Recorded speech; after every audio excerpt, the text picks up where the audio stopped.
ada 2 perintah agama, perintah Allah yang harus disiapkan dananya, yaitu haji dan kurban.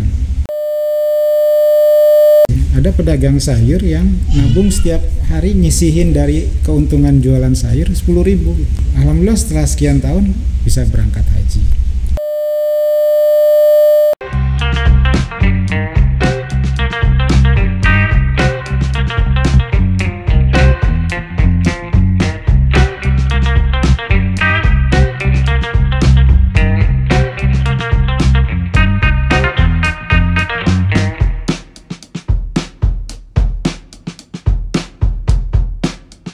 Assalamualaikum warahmatullahi wabarakatuh. Waalaikumsalam warahmatullahi wabarakatuh. Kembali lagi ketemu dengan saya Bang Tanto di channel PKS Mustika Jaya di program Bro and Sis.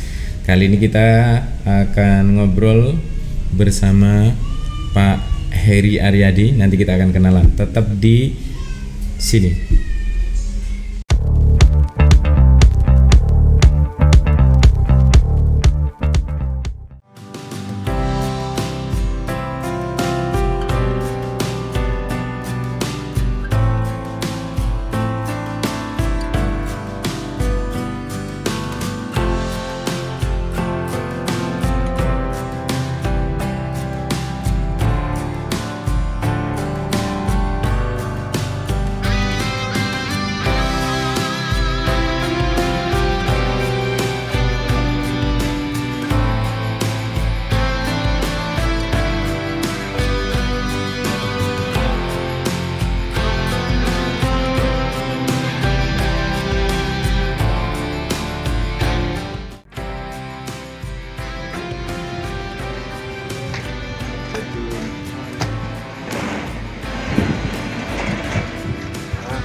Ya, silakan masuk.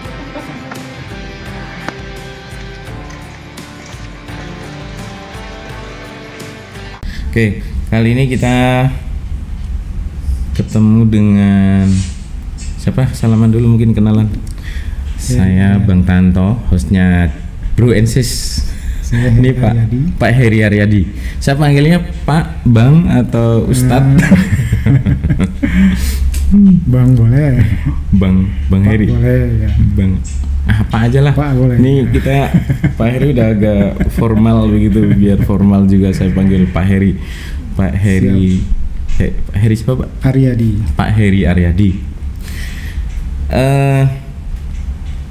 Ini kita udah episode ke berapa ya Bang Ajis? Ke 6 ke 7. Harusnya lupa gimana sih. Kita udah program ini kita sebut Bro and Sis. Sebenarnya singkatan nih, obrolan positif dan inspiratif. Biasa kita ambil tema terkait dulunya kita setting ke ya ada politiknya, ada sejarah, ada keislaman gitu. Tapi ini mungkin ketemu Pak Heri Aryadi bisa sedikit berbeda.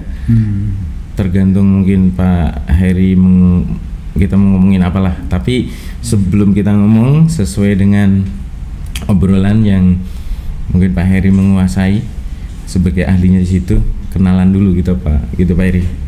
Siap. Pak Heri aslinya mana? Saya orang tua Tasik. Oh Sunda. Sunda. Oke. Jadi bapak ibu Tasik, lahir di Tasik, tapi masih bayi saya dibawa ke Jakarta. Ke Jakarta. Oh berarti menumpang lahir. Numpang lahir. Bahasa Sunda udah nggak ngerti. Bahasa Sunda kalau orang ngomong ngerti, tapi kalau ngomong sendiri sedikit-sedikit bisa. Oh gitu. Berarti sekolah dan pokoknya udah jadi anak Jakarta kali Jakarta, ya. Betul. Jakarta. Di sekitar mana tinggal di Jakarta? Kecamatan Durensawit. Durensawit. Ya. Jakarta Timur ya. Iya. Berarti SD, SMP sampai kuliah dan sebagainya di Jakarta. SD, SMP, SMA di Jakarta.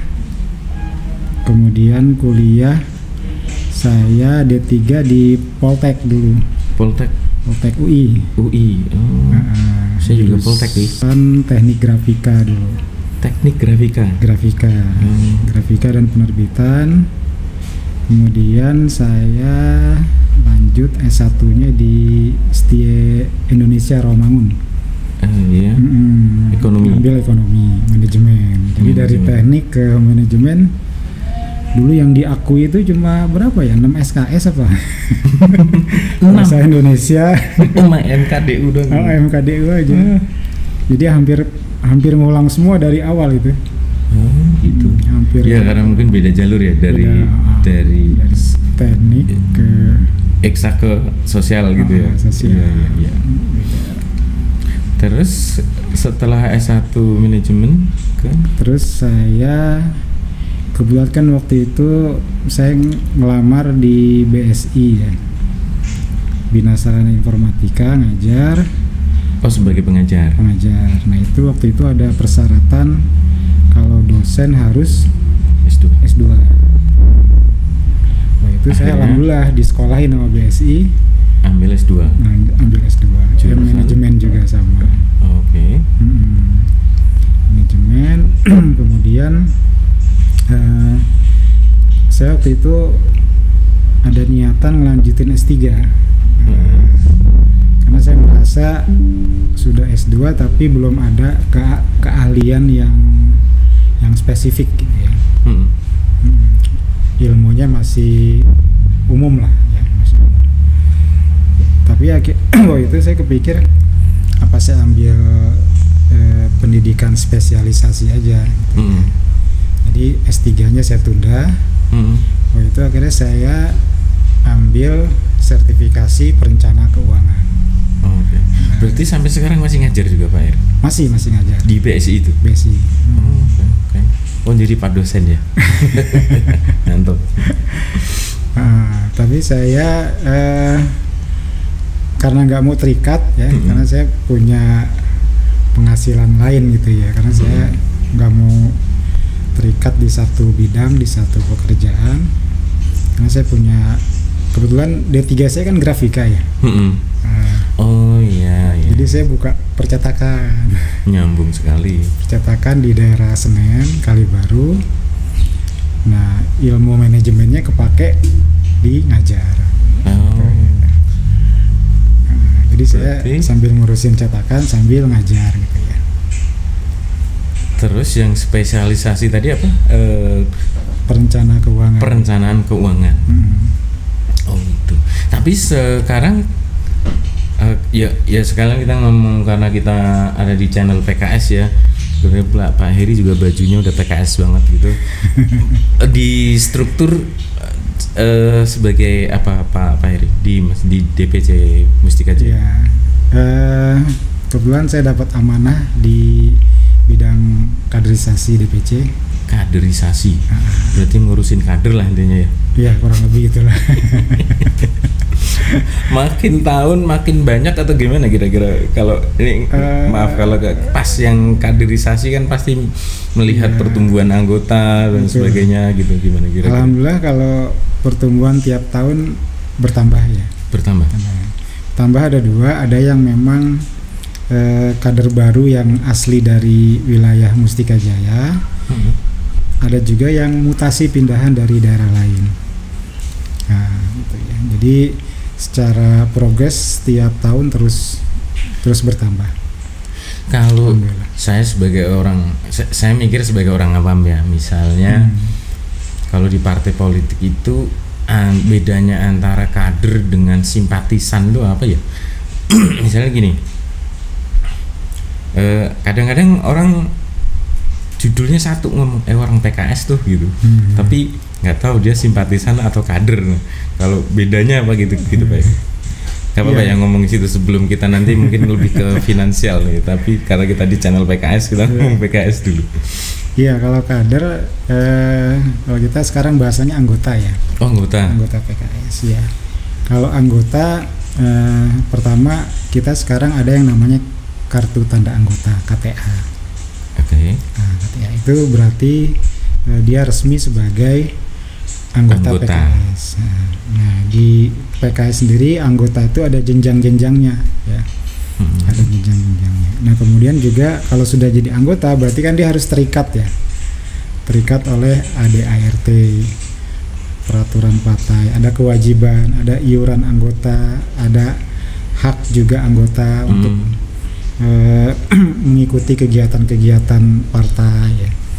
Nah kalau simpatisan ini dia hanya simpati saja mendukung PKS, dia hanya terlibat di luar ya. Bisa dapat kartu anggota? Bisa juga, bisa juga.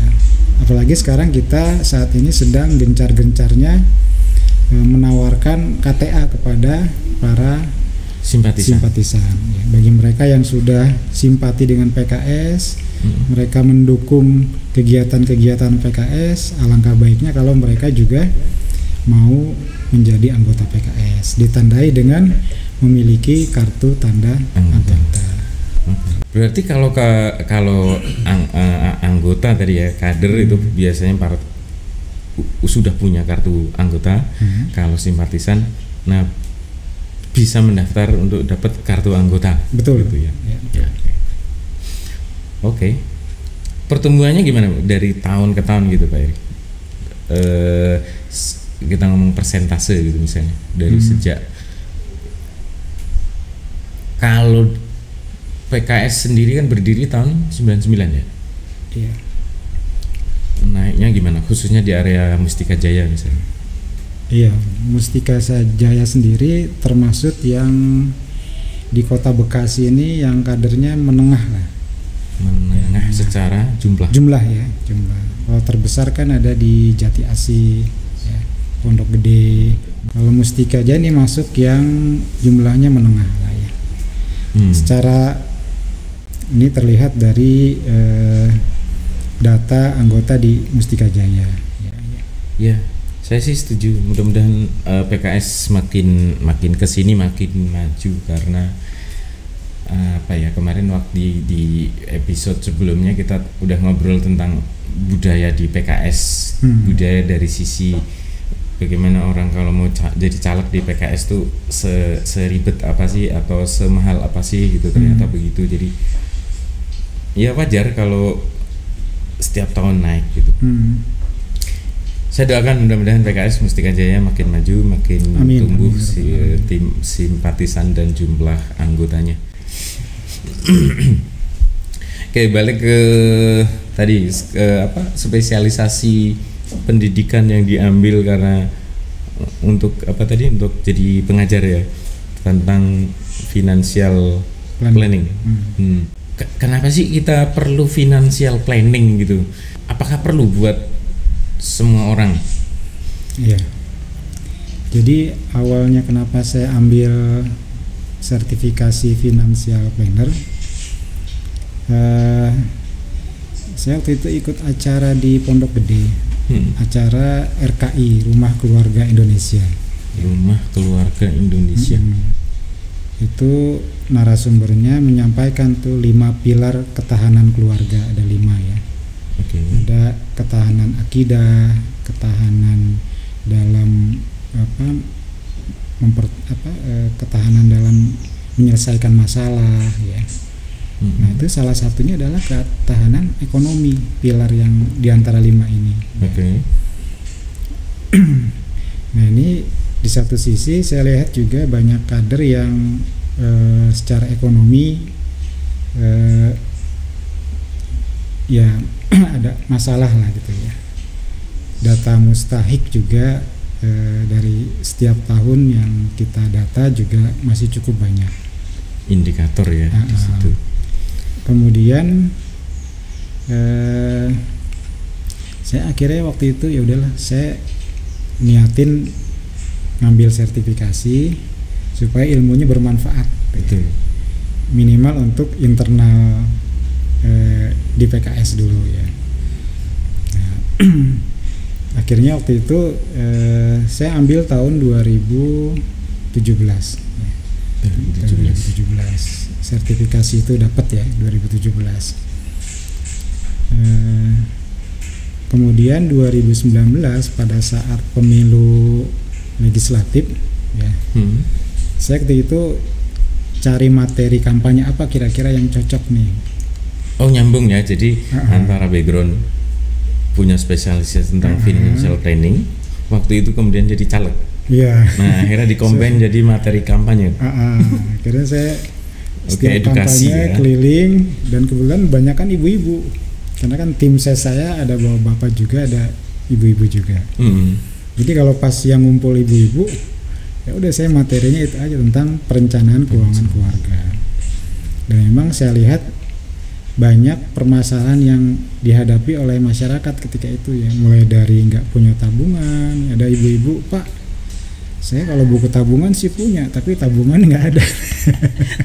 Habis mulu kepake. Tapi pernah ada yang ngomong ke saya begini, gimana mau merencanakan keuangan, uangnya nggak ada. Uangnya nggak ada. Gitu. Iya, ada yang punya hutang, macam-macam lah masalah ibu-ibu. Nah itu rata-rata responnya bagus ya. Ibu-ibu pada seneng, banyak yang nanya ya. Jadi alhamdulillah niatan saya waktu itu ilmunya bisa kepake, ternyata kepake. Awalnya sih itu awalnya. Oke, misalnya langsung ke tadi yang apa? Kalau mau merencanakan keuangan, kan sebenarnya prinsipnya itu uangnya ada dulu atau uang yang ada dikelola judulnya. Iya. Jadi kan perencanaan keuangan ini kan masing-masing kita punya tujuan keuangan ya. Maksudnya tujuan keuangan. Maksudnya setiap keluarga pasti punya tujuan. Ada yang ingin untuk mempersiapkan dana pendidikan anak. Ya. Tapi mungkin ada keluarga lain yang prioritasnya sekarang ingin berangkat haji. Ada yang mungkin karena usianya sudah masuk kepala 5, sudah mikir saya harus nyiapin pensiun. Nah, masing-masing tujuan ini kan harus direncanakan. Ya. Bahkan ada 2 perintah agama, perintah Allah yang harus disiapkan dananya, yaitu haji dan kurban. Nah, nanti kan kalau nggak disiapin dananya, kita nggak bisa berangkat gitu ya. Ada di berita di internet saya baca itu ya, ada pedagang sayur yang nabung setiap hari nyisihin dari keuntungan jualan sayur 10.000 gitu. 10.000. Alhamdulillah setelah sekian tahun bisa berangkat haji. Ya. Jadi artinya tidak harus punya uang banyak ya, uang yang ada berapapun, kalau kita niat untuk tadi mencapai tujuan, insya Allah bisa gitu ya. Oke. Berarti financial planning itu lebih kepada ketegasan masing-masing pribadi untuk mengelola tujuan. Duitnya sekian, tapi saya harus punya rencana gitu. Misalnya gini, ada orang yang kalau sudah pegang duit itu terus merasa punya duit dan akhirnya belanja macam-macam begitu. Betul. Ini yang disebut mungkin disorientasi tujuan ya. Dia lupa dengan tujuan. Akhirnya salah ngambil keputusan begitu. Betul. Dan itu orang banyak loh yang model begitu tuh. Betul. Ya. Karena mereka menganggap hidup ini untuk hari ini gitu ya. Dia tidak memikirkan hidup untuk masa yang akan datang. Gitu ya. Makanya kan pelajaran paling berharga itu ada di kisahnya Nabi Yusuf kan. Ketika itu raja bermimpi ada 7 ekor sapi gemuk dengan 7 ekor sapi kurus ya. Iya. Terus raja meminta takwil, tafsir mimpinya. Karena para ahli tafsir ketika itu nggak ada yang bisa jawab kecuali Nabi Yusuf. Kata Nabi Yusuf, ini akan datang masa kering, masa paceklik 7 tahun, masa subur 7 tahun. Nah, ketika masa paceklik, ketika panen jangan dimakan semua, tapi dimakan sebagian lagi disimpan untuk kehidupan yang akan datang. Sekarang kan kita kondisi nggak menentu ya. Kemarin kita pandemi 2 tahun lebih ya. 2 tahun lebih. Karyawan di PHK, banyak yang dirumahkan, penghasilannya berkurang, bisnis pada tutup ya. Saya malah PHK sebelum pandemi. Nah itu kan kita nggak tahu, sekarang aja dunia lagi resesi ya. Banyak negara-negara yang kesulitan secara ekonomi. perang terjadi kan, kita nggak tahu kehidupan yang akan datang seperti apa. Nah, kalau kita nggak punya simpanan ya untuk masa yang akan datang, nanti ketika ada masalah kita akan kesulitan sendiri gitu ya. Jadi tetap menabung itu mempersiapkan untuk tujuan yang akan datang harus. Oke, jadi tadi kan salah satu financial planning itu actionnya adalah menabung. Kalau gini, orang dengan penghasilan sesuai UMP misalnya, dia sudah menabung gitu, kayaknya agak berat juga ya kalau untuk memenuhi semakin naiknya kebutuhan hidup, padahal dia di polanya di situ-situ saja gitu. Apakah di financial planning itu bisa menyarankan untuk misalnya bikin suatu bisnis atau apa gitu, selain actionnya ya, selain jadi nabung? Iya. Atau kalau bisnis apa gitu? Jadi memang kalau seseorang penghasilannya lebih kecil dari pengeluaran, ya, cara yang pertama adalah mulai diperiksa ya, ada nggak pengeluaran yang memang selama ini dianggap boros atau nggak perlu. Ya, artinya berhemat ya. Iya. Berhemat caranya banyak ya, supaya bisa ketahuan, dicatat pengeluaran 1-2 bulan ke depan. Nanti akan ketahuan tuh mana pos-pos pengeluaran yang kita nggak berasa, tahu-tahu gede gitu ya. Ada orang yang suka ngopi di tempat-tempat yang agak premium gitu ya, kaget ya, ternyata biaya ngopi saya 3 juta sebulan ya. Oh iya. nggak ngeh gitu ya, sekali ngopi kan lumayan gitu ya. Nah itu kan akhirnya bisa dicoret tuh, ini saya boros nih di sini, dikurangi. Iya. Atau juga biaya apa yang lain-lain, misalnya biaya jajan ya, nggak berasa jajannya banyak. Nah, itu kalau udah dicatat nanti ketahuan tuh mana pengeluaran yang tak terduga yang bikin boros, mana yang sebenarnya perlu ya. Nah kalau sudah dikurang-kurangin, dihemat-hemat, penghasilannya masih nggak cukup juga, baru disarankan untuk menambah penghasilan. Salah satunya dengan tadi bisnis gitu ya. Jadi kita memang disarankan jangan punya satu sumber penghasilan, tapi punya lebih dari satu sumber penghasilan. Itu. Kayak tadi kan kalau kasus pandemi di PHK, kalau hanya ngandelin satu sumber selesai kan. Jadi kalau kita punya sumber lain, maka itu bisa mengurangi beban. Nah itu bagaimana merencanakan bisa punya sumber lain itu yang orang biasanya bingung itu. Iya. Gini, kalau saya sih masih setuju ya dengan menabung, tapi dampaknya itu kok apa ya? Menurut saya kurang cepat gitu. Bener gak sih? Kalau iya, baik hati dan rajin menabung gitu kan, dilakukan, tapi apa ya, secara jangka panjang kalau penghasilannya pas-pasan, kalau saya sih melihat ya banyak orang yang penghasilannya pas-pasan aja dah gitu. Kalau yang penghasilannya lebih mungkin akan lebih mudah itu planning, financial planningnya. Kalau orang yang pas-pasan terus nabung, bener langkahnya udah bener, bahkan kalau dia tidak menabung pun lebih bahaya. Tapi apa ya, kalau kita bicara time frame 5 tahun ke depan gitu, kalau nabung sebulan 200.000 misalnya, 200.000 itu masih kecil gitu misalnya dalam waktu 5 tahun.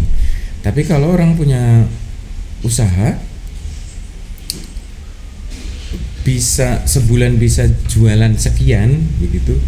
Nah kalau bisa dapat tambahan penghasilan sebulan 1 juta atau 2 juta, nah itu kan udah lebih besar ya, besar daripada actionnya menabung gitu. Menurut saya sih. Ya jadi yang dimaksud nabung ini bukan nabung konvensional di bank gitu ya, di bank atau di celengan gitu ya. Kalau itu memang dapatnya kecil ya. Walaupun nabung di bank, bagi hasil bank syariah itu kan paling setahun deposito aja 5-6% ya. Iya. Artinya kalau kita naruh 1 juta berarti sebulan cuma setahun ya. Setahun cuma 50 ribuan ya. Belum dipotong biaya administrasi, dipotong apa habis ya. Habis itu nilai inflasinya sekitar segitu juga. Jadi kayak nambah.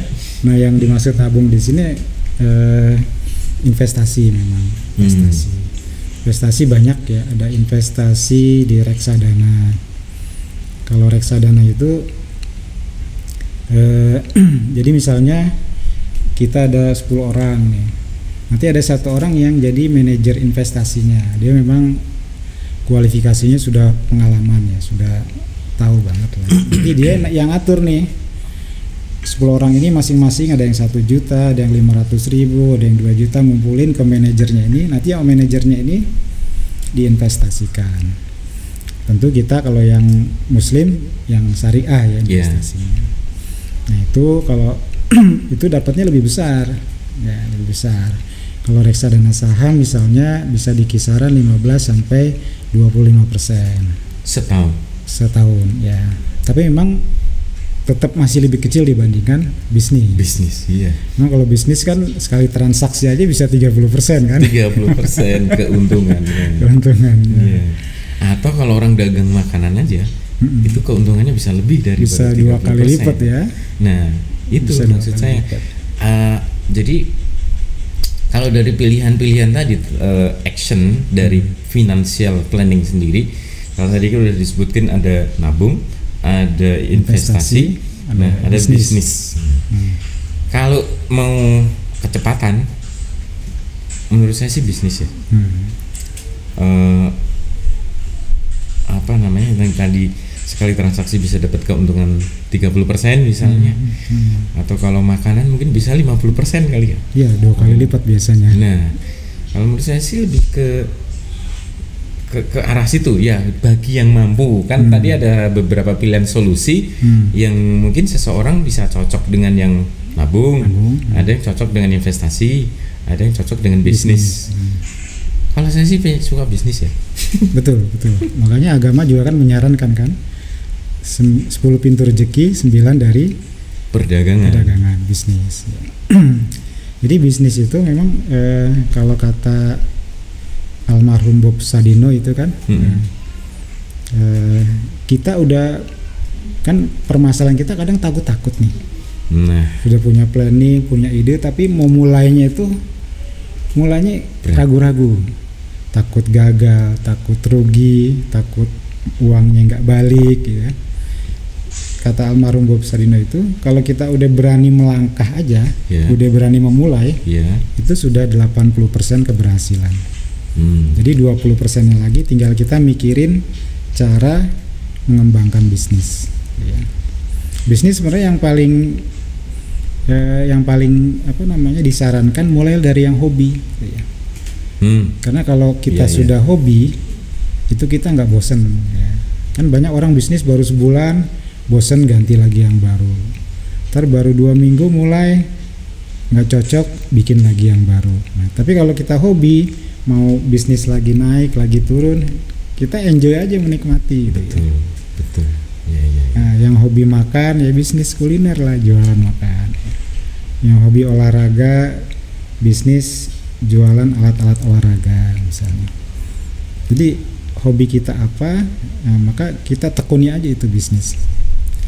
Kayaknya nih berikutnya perlu ini kayak strategi ya, strategi dalam kehidupan lah, karena setiap orang saya kira perlu mempersiapkan keuangannya.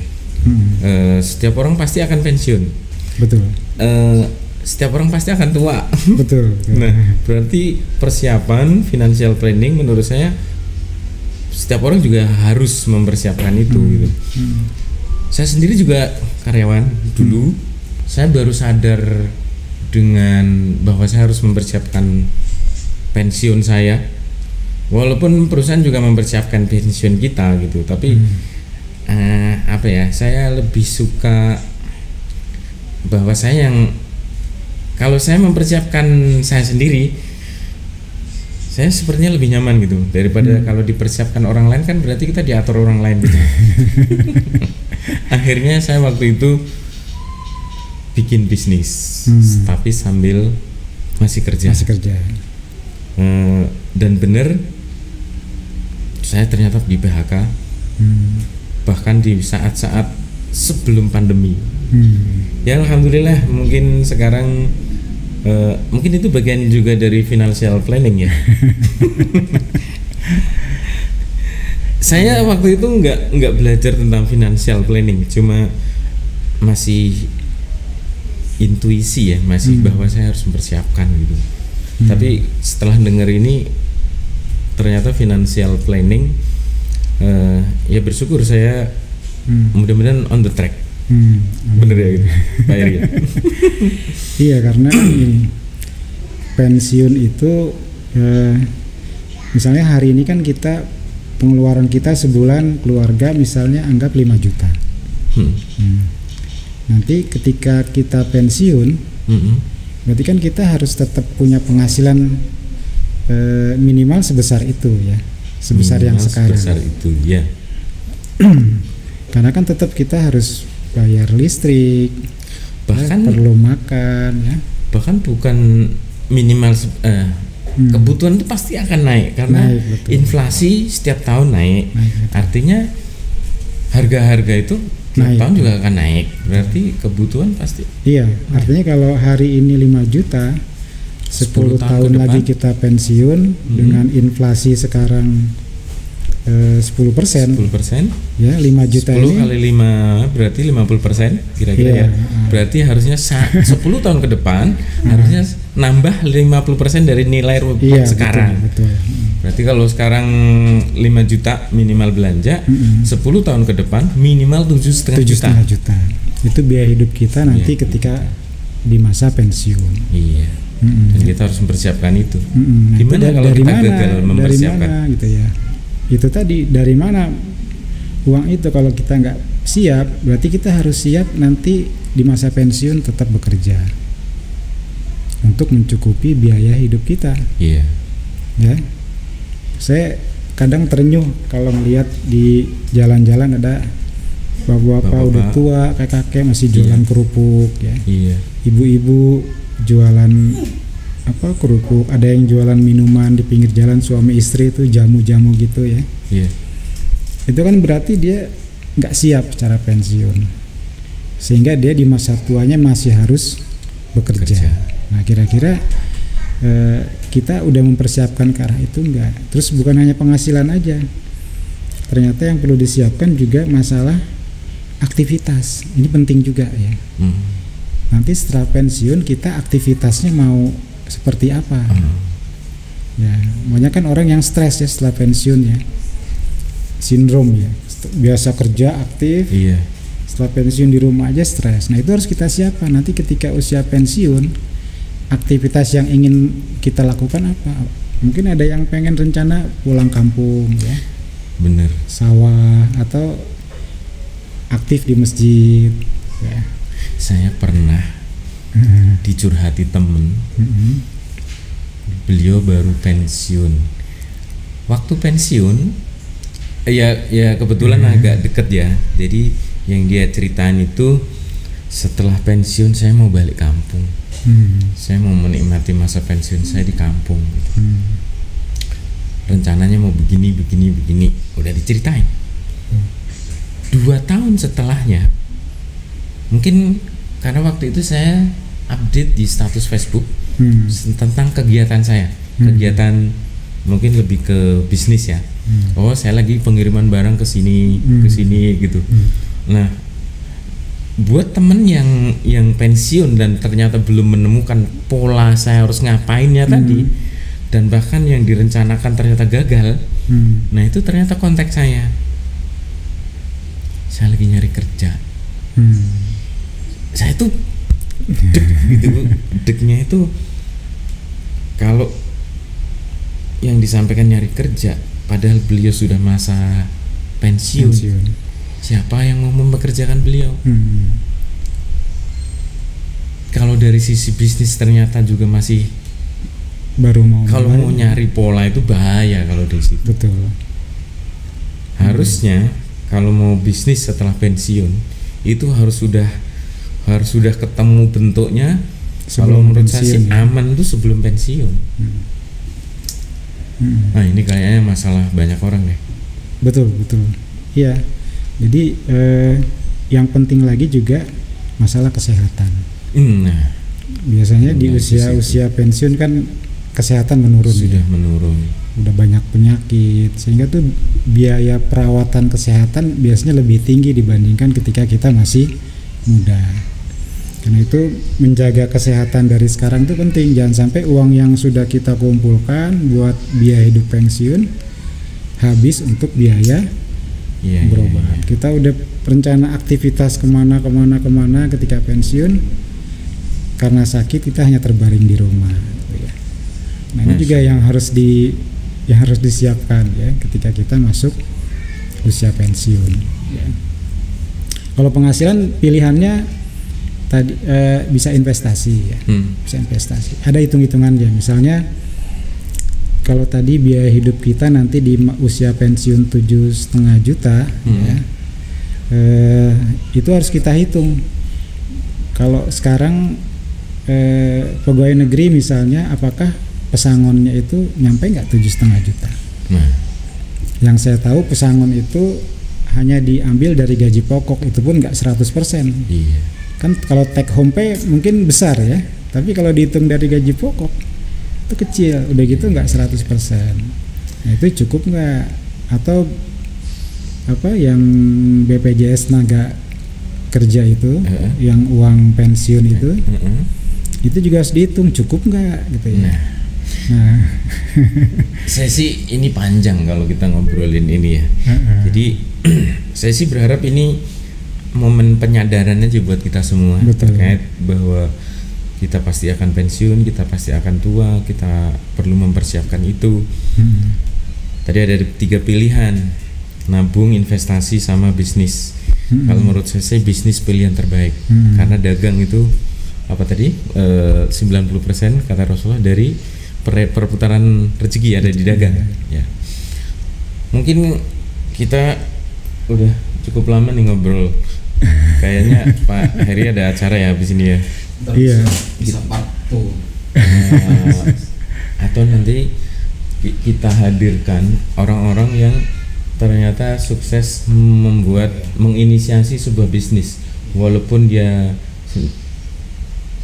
kita ambil latar belakang dari orang umum aja yang rata-rata kerja, kemudian switch bisnis gitu misalnya. Iya menarik ya. Sedikit mau bertanya kalau investasi KPR sarannya gimana? Investasi KPR? Iya kan, atau yang baru mau ambil KPR, atau yang udah punya rumah ambil KPR, itu iya. Baiknya kalau investasi rumah itu nanti yang produktif, jadi dikontrakin gitu ya. Nah ini juga salah satu penghasilan dari pensiun itu punya kontrakan. Misalnya punya 10 pintu ya. Pilihan KPR yang syariah. Ya syariah, betul. Iya. Syariah memang agak relatif mahal. Jadi tadi pilihannya untuk pensiun itu bisa dari bisnis. Tapi bisnis juga tadi mulainya jangan pas pensiun baru berintis. Itu yang udah pesangon abis tuh, karena bisnisnya enggak sekali sukses. Betul. Butuh proses. Betul. Yang kedua investasi tadi.